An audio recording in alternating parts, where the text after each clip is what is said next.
নারী শিক্ষার্থী যাদের ব্যাপারে আর কি অনেক ধরনের ফ্রেমিং করা হয়, যে তারা অনেক জায়গায় শঙ্কিত ফিল করেন বা এই প্যানেল নিয়ে তারা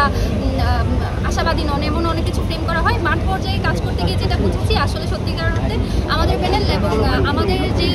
সকল প্রার্থী যারা রয়েছেন তাদের ব্যাপারে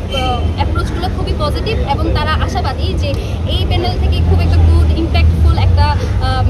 ইশতেহার কিংবা এই জিতে আসলে অনেক ভালো কিছু করার সুযোগ রয়েছে বলেই তারা বিশ্বাস করেন। এবং সামগ্রিক ব্যাপারে যদি বলি, বিশ্ববিদ্যালয় প্রশাসন এখন কিন্তু নারী শিক্ষার্থীদের জন্য সেই সেফ স্পেস তৈরি করতে পারে নাই, এবং নারী ভোটাররা যাদের ছবি প্রকাশ করা হয়েছে তাদের নিয়ে কিন্তু বিভিন্ন ইস্যুজ আমাদের কানে এসেছে, এবং সেই সব ইস্যুজ নিয়ে বিভিন্ন ডিপার্টমেন্ট পর্যায়েও অনেক ঝামেলা হচ্ছে বলে আমরা জেনেছি। এবং এর পাশাপাশি যে সকল নারী প্রার্থী রয়েছেন, আমি সহ অন্যান্য প্যানেলের এবং আমাদের প্যানেলের যারা নারী শিক্ষার্থী রয়েছে তাদেরকে সাইবার বুলিং করা হচ্ছে খুবই জঘন্যভাবে। এখনও পর্যন্ত আমরা অন্যান্য প্যানেল থেকে এই ধরনের কোনো অ্যাপ্রোচ দেখতে পাইনি যে তারা এই ব্যাপারে কী সিদ্ধান্ত নেবেন বা তাদের যে সমর্থক গোষ্ঠী তাদেরকে তারা কীভাবে সামলাবেন। এবং সার্বিকভাবে বিশ্ববিদ্যালয় প্রশাসন এখন পর্যন্ত কোনো ইনিশিয়েটিভ নেয়নি। এটাকে আমরা আসলে শঙ্কিত আমরা বোধ করছি, কারণ এভাবে চলতে থাকলে আসলে দেখা যাবে অনেক নারী শিক্ষার্থী